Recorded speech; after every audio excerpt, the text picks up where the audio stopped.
ಶಿವಮೊಗ್ಗ ಜಿಲ್ಲೆಯ ಸೊರಬ ತಾಲೂಕಿನಲ್ಲಿ ಅಕ್ರಮ ಚಟುವಟಿಕೆಗಳಿಗೆ ಕಡಿವಾಣ ಹಾಕಲು ಪೊಲೀಸರು ಮುಂದಾಗಿದ್ದಾರೆ.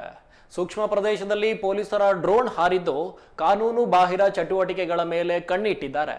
ಸಾರ್ವಜನಿಕ ಸ್ಥಳದಲ್ಲಿ ಮದ್ಯಪಾನ ಮಾಡುವುದು, ಜೂಜಾಟ, ಮಾದಕ ವಸ್ತು ಸೇವನೆ ಈ ರೀತಿಯ ಕಾನೂನು ಬಾಹಿರ ಚಟುವಟಿಕೆಗಳ ಮೇಲೆ ಕಣ್ಣಿಟ್ಟಿದ್ದು ಕಾನೂನು ಸುವ್ಯವಸ್ಥೆ ಕಾಪಾಡಲು ದಿಟ್ಟ ಹೆಜ್ಜೆ ಇಟ್ಟಿದ್ದಾರೆ.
ಈ ದೃಶ್ಯ ನಾವು ನೋಡ್ತಾ ಇರೋದು ಸೊರಬ ತಾಲೂಕಿನಲ್ಲಿ ಅಕ್ರಮ ಚಟುವಟಿಕೆಗಳಿಗೆ ಕಡಿವಾಣ ಹಾಕಲು ಪೊಲೀಸರು ಈ ಡ್ರೋನ್ ಹಾರಿಸುವ ಮೂಲಕ ಸೂಕ್ಷ್ಮ ಪ್ರದೇಶಗಳ ಮೇಲೆ ಕಣ್ಣಿಟ್ಟಿದ್ದಾರೆ.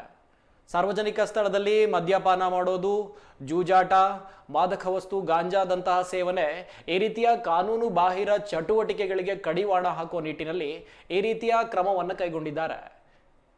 ಅಲ್ಲಿನ ಜನವಸತಿ ಪ್ರದೇಶ ಹಾಗೂ ಸುತ್ತಮುತ್ತಲಿನ ಪ್ರದೇಶಗಳಲ್ಲೂ ಕಾಡಂಚಿನ ಸ್ಥಳದಲ್ಲಿ ಪೊಲೀಸರು ಈ ರೀತಿಯ ಡ್ರೋನ್ ಹಾರಿಸುವ ಮೂಲಕ ಒಂದು ಕಣ್ಣಿಟ್ಟಿದ್ದಾರೆ.